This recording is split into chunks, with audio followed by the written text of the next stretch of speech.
é Jefferson Martins, sou CEO do SAF Bom Pastor. Estamos aqui com mais um episódio do SAFcast. Antes da gente começar, eu gostaria que você se inscrevesse no nosso canal, né? Ativasse o sininho, porque toda vez que sair uma notificação de um vídeo novo, de um novo episódio do SAFcast, você vai ser notificado. Segue a gente também nas nossas redes sociais, né? No Facebook SAFcast, no nosso Instagram, SAFcast Oficial, no YouTube, SAFcast Oficial, SAF Bom Pastor Oficial, me segue também Jefferson Martins Oficial. Mas vamos lá, hoje nós estamos aqui para mais um episódio. E o nosso episódio hoje vai falar sobre o quê? Vai falar sobre saúde da mulher e vai falar sobre Outubro Rosa. Para isso nós temos aqui uma convidada muito especial, a doutora Andressa Domingues. Doutora Andressa é psicóloga em Londrina, especialista em cuidados paliativos, gestão de pessoas, terapeuta de dignidade, formação em humanização e psicologia hospitalar. Hoje, como eu falei, nós vamos tratar de um assunto importante, principalmente para você que é mulher, sobre a tua saúde e a questão do Outubro Rosa. Boa noite, doutora Andressa, tudo bem? Boa noite, tudo bem? Obrigada pelo convite, de estar aqui, poder falar com vocês sobre esse assunto tão importante, poder trazer um pouquinho da minha experiência e contribuir com mais informação nesse mês que fala um pouquinho sobre a nossa saúde e o quanto é importante a gente se cuidar. Bacana, doutora, mas vamos lá. Eu falei um pouquinho, falei aqui das suas qualificações, né? Falei um pouquinho do seu currículo, mas quem que é a doutora Andressa? E por que a escolha da psicologia, doutora? Vamos lá, então eu sou aqui de Biporã, sou formada em instituições de Londrina, Unifil, PUC, mas sou aqui da casa, então estou em casa falando com vocês. A psicologia veio para mim como primeira e única opção. Não sei exatamente da onde, assim, mas sempre que pensava em o que eu vou fazer quando crescer, aquele clichê, sempre vinha a psicologia. Isso de ouvido, cuidado, tá próximo. E a psicologia hospitalar, na verdade, ela apareceu no meio do caminho. Eu nem sabia que eu poderia ser isso. Então, durante a minha formação, eu fui tendo contato com algumas disciplinas dessa área, fui me interessando pela essa forma de cuidado, que é um pouco diferente da área clínica, da área organizacional. Iniciei a minha atuação na área organizacional, por isso a minha especialização em gestão de pessoas, Então, RH foi minha primeira porta de entrada aí no mercado profissional, mas sempre ficava aquele fiozinho, e a psicologia hospitalar? E aí, então, pelo caminho, eu trabalhei no Hospital do Câncer de Londrina, no RH, e numa oportunidade interna, eu me desafiei para a área hospitalar. E aí, então, eu comecei já dentro do maior hospital da região em tratamento oncológico, me apaixonei e aí segui nessa área. Assim que tudo começou? Assim. Bem simples, assim. Bacana, né, saber que assim, as pessoas se interessam pela psicologia, porque a psicologia eu falo que ela é o começo de tudo, né? É o porquê dos porquês, né? E na realidade o psicólogo ele acaba sendo um ouvinte, né? O maior ouvinte, talvez. A nossa base de trabalho é a escutativa, é ouvir o outro, e é ouvir nessa posição do não julgar, é ouvir o outro por inteiro. Então, a nossa base, com certeza, é o ouvir. Bacana, bacana. Doutora, segundo o INCA, tá, em 2021, estima-se que ocorrerão mais de 66 mil casos novos de doenças relacionadas ao câncer, né? O que equivale a uma taxa aí de 43, 44%, 43 a 44 casos para cada 100 mil mulheres. Nesse contexto, né, o Outubro Rosa é essencial para dar destaque a essa pauta do câncer de mama? Com certeza, A gente fala que o ano todo a gente precisa se cuidar, precisa estar atento ao nosso corpo. Outubro Rosa deveria ser o ano todo. Mas se a gente deixa isso o ano todo, a gente também não tem um momento para frisar, para trazer informação, para destacar. Então, o Outubro Rosa ele surge em meados ali dos anos 90 nos Estados Unidos com esse objetivo, então de propagar essas ações, essas informações e levar a chance das mulheres terem esse diagnóstico mais precoce, visando a cura. Então, é um tipo de câncer que tem um alto índice de cura desde que descoberto precocemente. Então, com certeza, o Outubro Rosa faz essa função de colocar em destaque a importância e as possibilidades de cuidado que a gente tem. Na realidade, o Outubro Rosa se tornou aí um mês onde a gente potencializa a necessidade do cuidado. O cuidado ele tem que ser o ano todo, mas é um mês onde se fala muito e ganhou aí essa repercussão a nível nacional e mundial, onde realmente as pessoas passam a ter um olhar diferente, né? Tem gente que pensa assim, é só no outubro. Não, é o ano inteiro. A gente tem que se cuidar o ano todo. Sim, o ano todo, né? Com certeza o outubro ele facilita, né? Alguns lugares oferecem facilidade de acesso, aumentam a demanda de profissionais para realizar os exames preventivos. A gente coloca em destaque, mas realmente o nosso cuidado tem que ser o ano todo. Uhum. Tá, e como que a conscientização sobre o Outubro Rosa e a prevenção do câncer da mama estão relacionados a essa questão de saúde mental da mulher? A gente vê essa relação no cuidado. Então, a mulher que consegue olhar para ela e se priorizar e cuidar de si, buscar os exames, ela me indica uma estabilidade emocional, ela me indica que reconhece a sua importância, reconhece a importância do seu corpo, então ela me indica uma saúde mental ali em dia, vamos dizer assim. Muitas mulheres, e aí a gente tem uma gama de possibilidades que dificultam isso, tem o medo, né? Tem a dúvida, será que eu vou? Será que eu não vou? Será que eu procuro? Será que eu não estou sendo egoísta, me priorizar nessa semana, nesse mês, deixar tudo para trás e ir atrás de exame, se eu nem estou sentindo nada?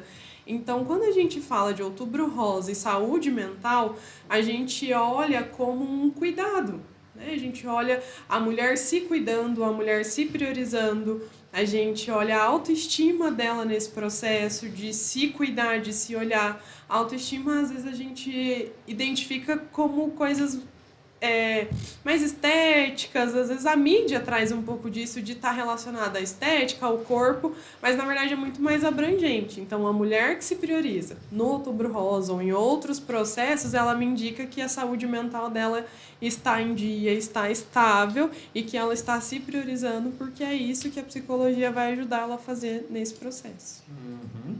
Tá, e muitas mulheres, elas enfrentam a ansiedade e o medo, né, em relação ao diagnóstico do câncer de mama. Como que a psicologia em si, ela pode ajudar a lidar com essas emoções, né, no caso da mulher? Sim. Jefferson, no meu dia a dia, né, eu trabalho com pacientes iniciando a quimioterapia. Então, hoje a minha maior demanda de atendimento é a avaliação da paciente início de quimioterapia. Então, eu pego ela saindo desse processo diagnóstico e já iniciando o tratamento, que é um processo muito rápido hoje, né? Então, hoje a gente tem tecnologia e tem, até no SUS, que a gente tem uma demora um pouco maior comparado a outros tipos de serviço, é rápido. Então, eu pego essa mulher iniciando o tratamento e essas características. Então, a ansiedade, o medo ainda estão bem presentes ali. E muitas vezes eles estão relacionados ao processo. Então, eu tenho medo do que eu vou perder nesse caminho. Eu tenho medo do que eu vou ter que deixar meu filho em casa para poder fazer um tratamento. Eu tenho a ansiedade pelo fim. Quando que isso vai acabar? O tratamento oncológico ele tem a característica de ser um tratamento mais longo. Então, não é um tratamento que a gente faz em 1 mês, em 2 meses, são anos de tratamento. E aí, essa expectativa de que eu vou demorar nesse tratamento me gera essa ansiedade. Então, a psicologia vai inicialmente acolher esse medo. Preciso entender e validar aquilo que ela está sentindo. Porque muitas pessoas ao redor fazem o inverso. Não precisa ter medo, não precisa ter pressa, respira, vai dar tudo certo, na intenção de ajudar. Mas muitas vezes a gente diminui, então parece que é pouco aquilo que eu estou sentindo, parece que não é válido. Então a psicologia vem validar que é real. Sim, você tem o direito de sentir o medo, você tem o direito de estar ansiosa, mas se isso está te travando ou se isso está dificultando o seu tratamento, então a gente precisa cuidar. E aí a gente vai entender qual que é a base dessas emoções. Então, a base do medo é a falta de informação. Porque muitas vezes no diagnóstico, essa paciente está tão nervosa, aconteceu tudo tão rápido que a partir do momento em que eu ouvi eu tenho câncer, eu não deixei de ouvir as outras coisas. Não processou a informação como ela deveria, né? Eu não tenho a capacidade emocional de absorver, né? A gente hoje ainda tem o câncer vinculado ao processo de morte. Então muitas pessoas ouvem como uma sentença de morte. Eu estou com câncer, eu vou morrer. Enfim, todo o processo que vem, os tratamentos, a possibilidade de cura e tudo que vem junto, muitas vezes a gente não ouve por não ter a condição, pelo impacto que essa notícia causa. Então, em primeiro lugar, o acompanhamento psicológico, ele vai dar o espaço para essa pessoa colocar ali o que ela sentiu. Então, muitas vezes ali no primeiro dia de tratamento dessa paciente, eu volto no diagnóstico. Eu volto, como é que foi ouvir? O que mudou até aqui? O que já saiu da sua rotina? Então, a psicologia vem ajudar ela a entender esse medo e o que de fato já mudou e o que de fato pode esperar. Porque às vezes essa ansiedade tem ali, mas eu vou ficar afastada, eu não vou trabalhar mais, meu filho vai na escola, e a gente dá um passinho atrás, tá? Como é que você está se sentindo? Você tem condições de se manter trabalhando? Então a gente ainda não vai se afastar. Então a psicologia vem mediando e ajudando essa paciente a processar essas informações. Essa questão da ansiedade, né, principalmente, isso tem a ver, talvez aí, se eu estiver errado, você me corrija, a questão do que está ou não no meu controle, né? Porque eu ser diagnosticado com um processo de câncer, está no meu controle? Não está, aconteceu. Então eu tenho que ver o que está no meu controle. E o que está no meu controle é receber as informações, fazer os tratamentos necessários, né? E muitas vezes é o que você falou. A mulher ou a pessoa que está passando pelo diagnóstico de câncer, ela acaba recebendo a informação, ela se fecha num mundo, né, só dela e ela não ouve o que vem depois. Então, quer dizer, você está com um câncer, mas... e vem o depois. E muitas vezes é o que você falou, ela se fecha no mundo dela e não ouve o que vem depois. Porque na cabeça da grande maioria da sociedade já tem a associação do câncer com a morte. Quando na realidade, quantas pessoas, eu não tenho esse número aqui, mas a gente pode, né, levantar isso e falar numa outra ocasião, de quantas pessoas no mundo foram diagnosticadas com algum tipo de câncer e tiveram o processo da cura. Porque também existe, tem a morte, mas também existe o processo da cura, né? Então, eu acho que é mais ou menos por aí essa questão de como tratar essa questão de ansiedade, né, Andressa? Sim. Hoje a gente tem muita demanda de uma forma geral. Então, a gente tem casa, tem filho, tem trabalho, tem o meu cachorro, meu gato. Tem várias coisas que demandam o meu controle, o meu cuidado, a minha organização. A gente, enquanto adulto, acaba tendo um leque de situações para poder cuidar e controlar. Quando você recebe um diagnóstico que você vai ter que fazer um tratamento, que gera uma série de efeitos colaterais, que você não sabe como vai ser... vai mudar a sua rotina. Exatamente. Abre o chão. Né? E aí eu não consigo ouvir. Não é que eu não quero ouvir. Eu quero saber o que vai acontecer.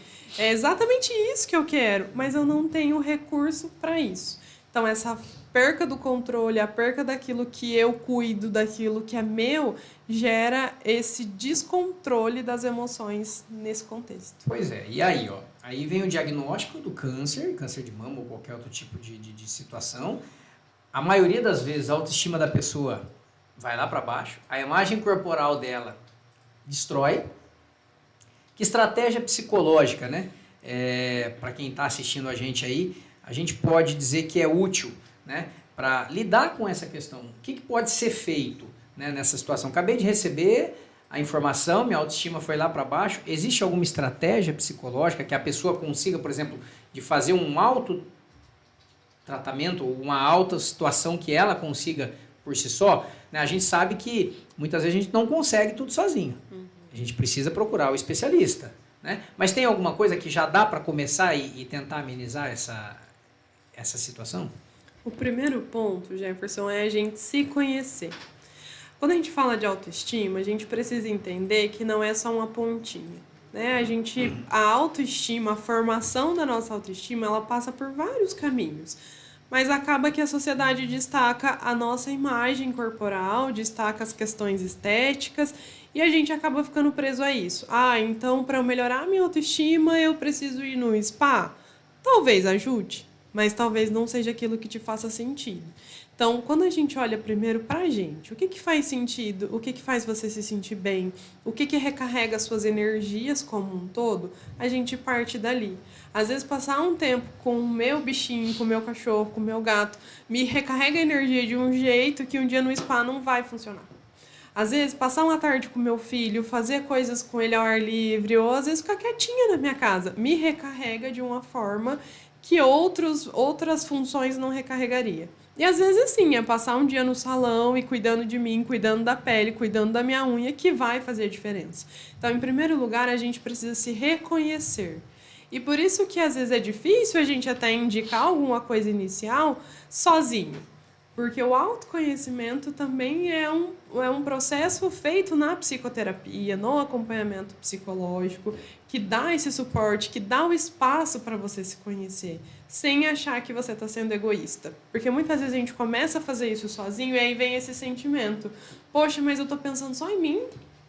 Poxa, mas eu estou pensando em passar uma tarde toda fazendo uma coisa boa e aí o resto das coisas, e a minha casa, e as outras coisas que eu tenho para organizar, e o meu trabalho, e aquele relatório que já está atrasado. Então pode gerar a sensação de culpa quando a gente faz isso sozinho. Ainda assim, olhe para aquilo que é importante para você. Né? E nesse ponto, a família tem um peso bem importante e os amigos também. Porque às vezes no intuito de ajudar, as pessoas puxam para baixo. Então, como a gente falou agora há pouco, o risco de um comentário passar a sensação de que essa pessoa está errada por sentir aquilo que ela está sentindo é muito grande. Então, às vezes, um exemplo assim, que acontece bastante no meu dia a dia, a queda do cabelo. Né? A queda do cabelo vem como um marco muito importante para a mulher durante o processo, o tratamento oncológico, gera uma angústia na maior parte delas, pelo menos, né? E a família, os amigos ao redor usam a clássica frase do cabelo cresce. No intuito de, fica tranquila, isso é só uma parte, isso vai passar, o cabelo vai voltar, isso aí você vai recuperar.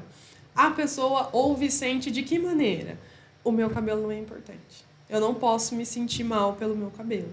E aí, aquela autoestima, aquela imagem corporal que já está fragilizada, termina de se quebrar muitas vezes. Então, várias pacientes que eu acompanho durante o tratamento, a queda do cabelo é um marco de intensa dor. Né? Depende muito o que o cabelo representa para aquela mulher, como ela cuida daquele cabelo, como ela se vê com aquele cabelo, como a sociedade a vê. Né? Uma mulher careca carrega ali uma informação que muitas vezes ela não quer passar. Então, tá careca porque tá fazendo quimioterapia? E aí as pessoas às vezes abordam até, mas você tá careca porque você tá fazendo tratamento? E aí coloca ela numa situação de ter que se expor. Então não é só a queda do cabelo. A queda do cabelo vai acarretar numa série de outras consequências que impactam na autoestima, na forma como ela se vê e na forma como a sociedade se vê. Então, nesse contexto, minha dica para a família é apenas ouça. Às vezes a gente não sabe o que dizer, às vezes não tem o que dizer. Não sabe o que dizer, fica calado. É bem isso. Diga exatamente isso. Não tenho palavras para você. Não sei o que te dizer. Não consigo imaginar o tamanho da sua dor, mas estou aqui para ouvir. E esteja realmente ali para ouvir, né? Sem eu competir. Muitas vezes a gente também entra numa competição do mas o meu cresceu rápido, mas eu conheço uma pessoa que rapidinho voltou, mas a peruca fica melhor. Não é a hora da competição. Né? A pessoa precisa entender esse processo, ela precisa sentir essa dor para daí ela encontrar qual recurso ela vai conseguir utilizar. Então, tem alguns pacientes que optam pelo lenço, tem paciente que se adapta à peruca, tem paciente que se adapta a sair careca e tá tudo bem. Mas é preciso que a gente dê o espaço para a pessoa, pelo menos, sentir essa dor, dar tamanho para essa dor, e aí ela pode escolher como ela vai vivenciar esse processo. Porque quando a gente chega com muita informação, com muita resolução, não dá tempo de absorver. Entendi. Até inclusive aqui os nossos universitários, a gente falou que ia falar num próximo episódio e tal, mas já foram buscar informação. Se pensarmos em termos estatísticos, podemos afirmar que o câncer é a doença crônica mais curável atualmente. Cerca de 50% dos casos em países desenvolvidos são curados. Isso é uma fonte do Instituto Oncoguia. Ou seja, o que anos atrás era relacionado à morte, hoje nós já podemos dizer que 50% das pessoas que contraem algum tipo de câncer passam pelo processo da cura. Né? Então, assim, não é porque, de repente, você que está ouvindo a gente em casa aí está passando por essa luta, que de repente você não vai ter uma vitória. Né? Eu costumo sempre dizer que assim, Deus não dá uma cruz que a gente não possa carregar. Mas aí que nem você falou, né? Você vai falar isso para uma pessoa que é porque não é você que está carregando. Né? Mas eu falo que às vezes as coisas acontecem na vida da gente e não é por acaso. Às vezes é por uma reflexão maior, às vezes é para a gente passar por, né? Enfim, por N situações que talvez não está no nosso entendimento. Né? Mas seguindo aqui com o contexto, né, O tratamento do câncer da mama ele pode ser fisicamente desafiador, né, e emocionalmente exaustivo. Que apoio psicológico está disponível hoje, né, durante esse processo? O que as mulheres que passam pelo processo do câncer de mama ou dos exames relacionados a isso têm de apoio hoje na rede como um todo? Hoje a gente vai ter diferentes suportes de acordo com o tipo de serviço que o tratamento é realizado. Então, no SUS a gente vai ter um suporte, quando o tratamento ele é particular, totalmente custeado pelo paciente, ele vai ter outro suporte. Quando é intermediário por convênio, assistências, então pode modificar. Hoje, as instituições de saúde obrigatoriamente têm pelo menos um profissional da psicologia para dar esse suporte, para acompanhar.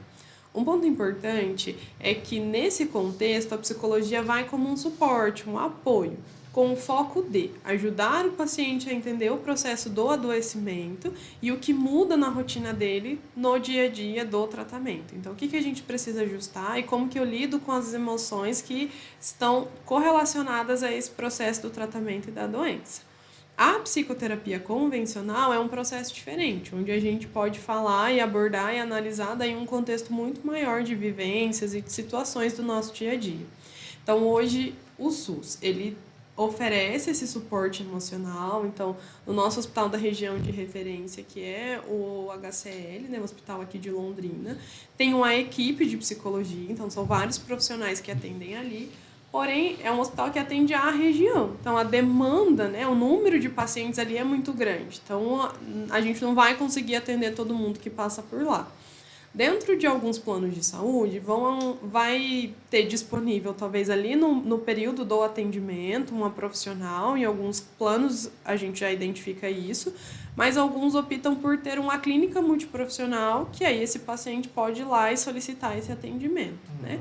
E no particular, o paciente aí vai contar com a clínica que ele escolher para fazer esse tratamento, que ele vai custear aquilo que oferece. No serviço que eu atendo hoje, no serviço que eu trabalho, eu sou a única psicóloga, né? A gente tem uma demanda adequada para que eu consiga atender, então eu atendo 100% dos pacientes que iniciam a quimioterapia. Para os pacientes em consulta ou paciente que finalizou e surgiu alguma demanda, aí é feito sob agendamento. Então, cada serviço vai disponibilizar. De uma forma geral, o paciente ele pode solicitar para o médico titular. E aí o médico vai ajudar e orientar ele sobre o que esse serviço disponibiliza.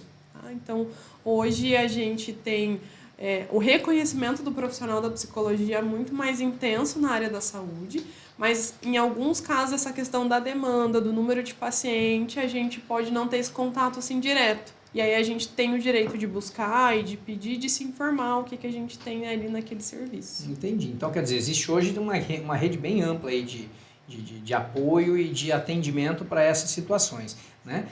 Tanto de apoio social quanto apoio emocional. E até que ponto isso é benéfico ou o que isso beneficia muito nessa questão dos tratamentos do câncer da mama, Andressa? As redes de apoio, elas são essenciais para o tratamento. Então, hoje a gente pode fazer essa divisão entre as redes de apoio social, emocional, mas, num todo, o paciente oncológico ele precisa desse apoio em diferentes âmbitos, novamente, principalmente pelo tempo e pela característica do tratamento, né?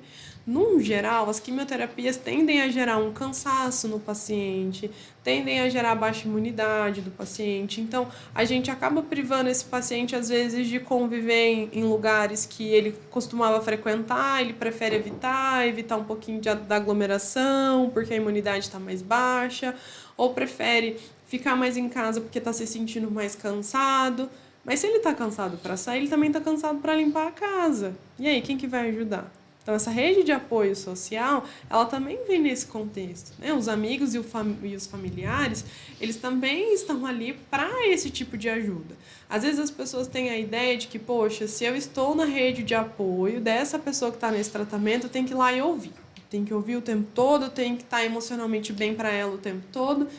E a gente não consegue estar assim o tempo todo, né?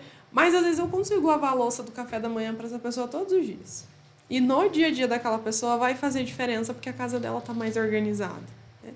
Às vezes a dificuldade do paciente é chegar para o tratamento. Então, meu marido está trabalhando, a minha esposa está trabalhando, meu filho está em outro lugar, não tem um vizinho. Quem que pode me levar naquele horário? Às vezes eu não tenho habilitação, às vezes eu não me sinto segura para dirigir, às vezes meu tratamento é em outra cidade, às vezes eu perdi o transporte público, ou perdi a vaga, ou preciso ir urgente. Às vezes essa carona tem um efeito maior para o paciente, às vezes, do que essa escuta. Então, eu costumo dizer que, assim, faça o apoio emocional se você está emocionalmente bem. Se você dá conta de dar esse suporte, que com certeza vai gerar um benefício para o paciente. Mas se você não dá conta e quer ajudar, tem muita coisa prática que a gente pode fazer que às vezes passa desapercebido, né? Socialmente falando, se hoje eu não consigo ir lá fazer toda essa ajuda, mas eu consigo ligar, eu consigo ouvir, eu consigo estar ali por perto, né? Lembrando de não ficar comparando, de não ficar dando dica o tempo todo, mas vão ouvir. Então, essas redes de apoio social ou emocional, elas vão ser sempre de muito benefício para o paciente se a gente estiver atento e ouvir qual é a necessidade dele. Às vezes, naquela semana, ele não precisa, ele está bem. A quimioterapia não teve um efeito importante, ou não tenho consulta, ou eu não tenho nenhuma necessidade específica. Mas talvez na semana seguinte o quadro seja outro. E aí a gente precisa olhar sempre qual é a necessidade dessa pessoa que eu quero ajudar. É bacana esse nosso bate-papo. Tinha muita coisa aqui que eu não fazia nem ideia, tá? Mas para você que está chegando agora, nós estamos hoje aqui com a doutora Andressa Domingos, que ela é psicóloga, ela é especialista em cuidados paliativos, gestão de pessoas, terapeuta, dignidade, formação em humanização e psicologia hospitalar. E o nosso papo hoje é sobre Outubro Rosa e sobre cuidado das mulheres. Mas nesse momento aqui, ó, eu gostaria de deixar um recadinho para você que ainda não é cliente do SAF Bom Pastor. Se você ainda não é, entre em contato com a gente. Nosso telefone de contato vai estar aqui embaixo, 31780900. Faz um contato, agenda uma visita com a nossa equipe comercial, eles vão até você e vão te apresentar todos os benefícios que só a SAF Bom Pastor consegue te entregar. Hoje a SAF é a rede mais efetiva de benefícios na área da saúde, né? Onde a gente consegue te atender com profissionais como a doutora Andressa, onde você tem um preço diferenciado na consulta. Né? Uns exemplos que a gente sempre coloca, um cardiologista hoje de R$350 uma consulta, você vai pagar R$70, né? Então, entre outros aí, depois o Gabriel na hora, né, que vai colocar aqui embaixo também para a gente aí alguns comparativos. A doutora Andressa também é parceira nossa, no final nós vamos deixar aí os contatos, aonde que ela atende, como é que você pode, caso precise, né, de um atendimento psicológico, também fazer o contato com ela. Mas é isso que eu te convido, se você ainda não é nosso cliente, ainda não é nosso associado, entre em contato, 31780900 e agenda com a gente essa visita da nossa equipe e venha fazer parte da família SAF Bom Pastor, a família que mais cresce no norte do Paraná. Tá? Dando sequência aqui, Andressa, falando ainda sobre saúde da mulher, né, qual que é a importância da saúde mental em relação à saúde geral da mulher? Né? A saúde geral da mulher passa diretamente pela saúde mental?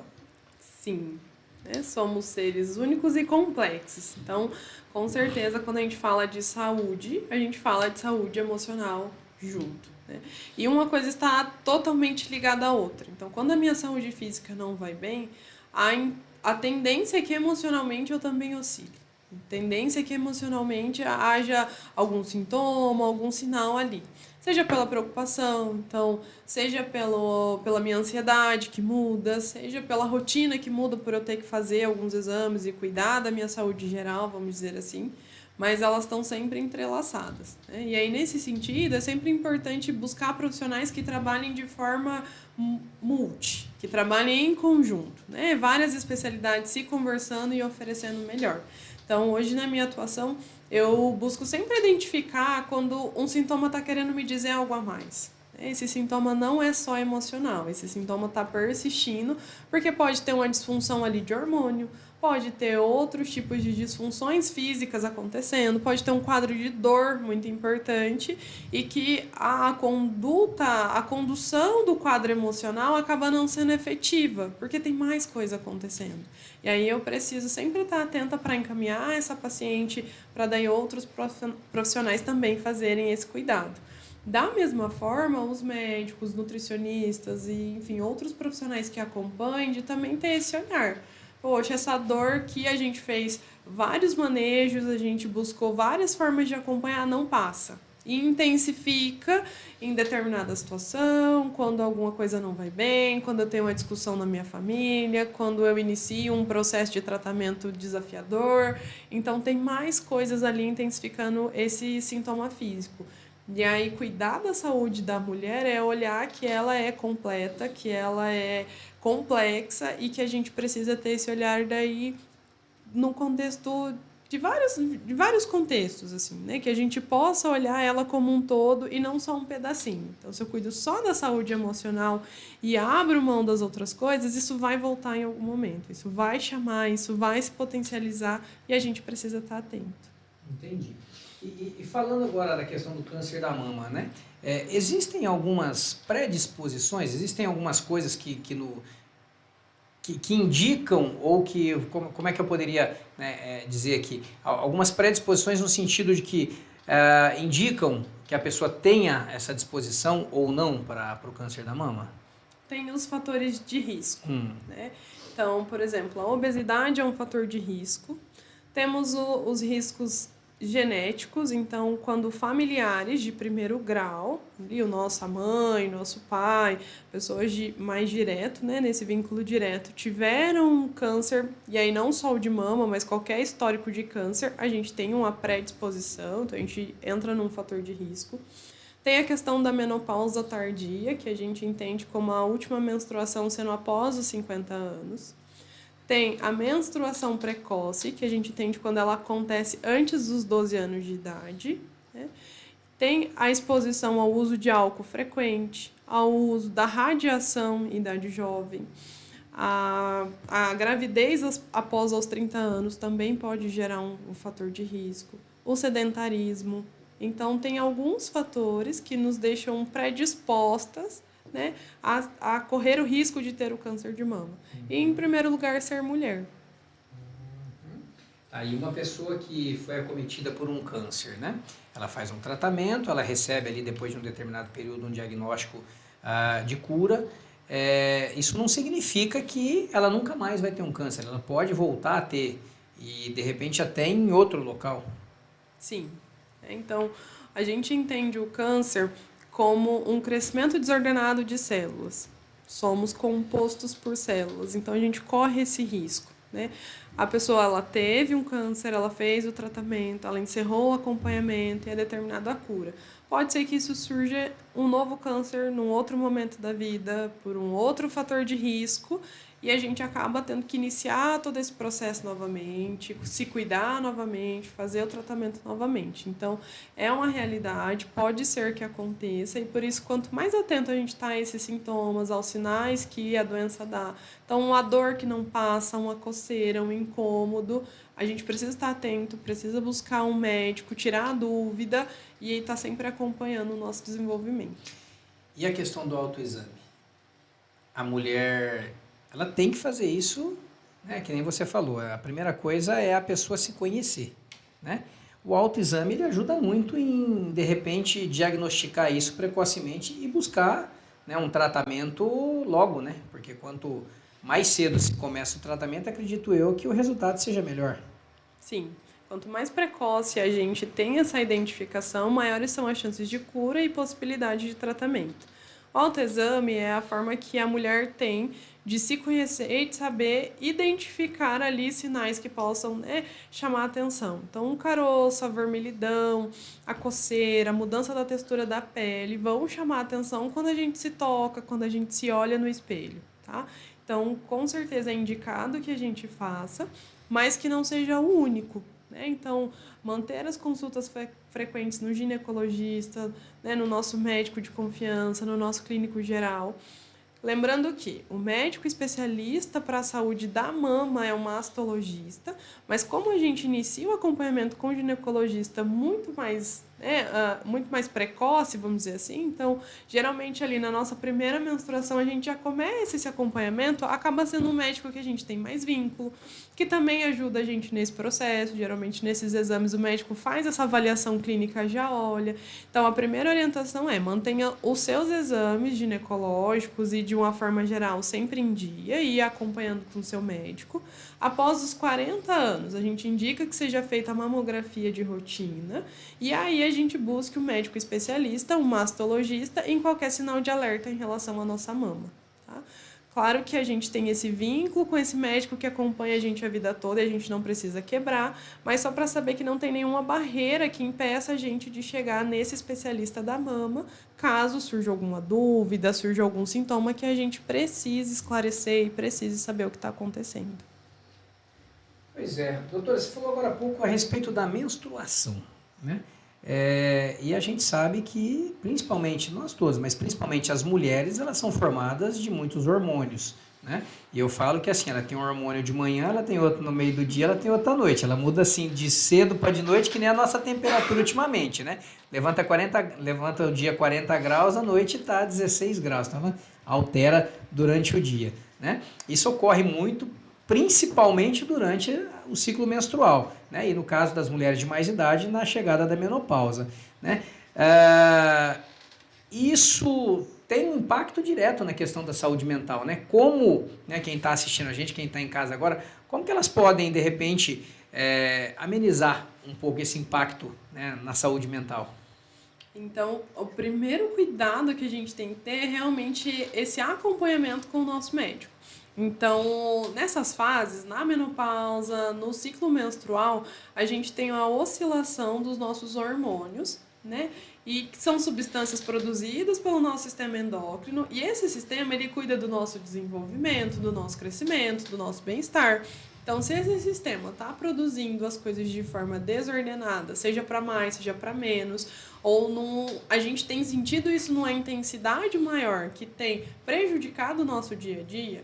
Então, às vezes me gera conflito em casa, ou às vezes me gera muita dor, não consigo trabalhar, não consigo desenvolver as minhas atividades, são sinais de alerta que tem alguma coisa errada. Num contexto geral, mesmo que não tenha nada de errado, mas eu sinto sintomas da TPM e de outras situações muito intensos, o médico precisa estar ciente, precisa acompanhar. Que aí, então, a gente vai fazer o controle da produção desses hormônios e, consequentemente, a gente vai conseguir fazer o filtro do que é 100% emocional, que aí está intensificado pela nossa vivência, pela forma que a gente vê o mundo, pela forma com que a gente tem criado as nossas relações. E aí os sintomas vêm de outra fonte e aquilo que está sendo potencializado pelo funcionamento biológico do nosso corpo. Então, a gente precisa que o médico esteja com a gente desde o início, desde que a gente percebeu que tem alguma coisa diferente ali. Bacana. Andressa, estamos chegando ao final. Eu queria te agradecer mais uma vez pela disposição, né, pelo seu tempo de estar aqui com a gente, né, levando essa mensagem aí para os nossos, né, inscritos do canais, para a nossa audiência, podendo falar um pouquinho sobre a saúde da mulher nesse mês tão importante que é o Outubro Rosa, mas eu gostaria que agora, nesse momento, você deixasse uma mensagem principalmente para as mulheres, nesse mês de outubro, Outubro Rosa, que é tão importante, né, que a gente fale em relação aos cuidados, né, e com relação à prevenção do câncer, principalmente o câncer da mama, né, que é levantado uma bandeira muito forte agora nesse mês de outubro. Deixa uma mensagem para a gente.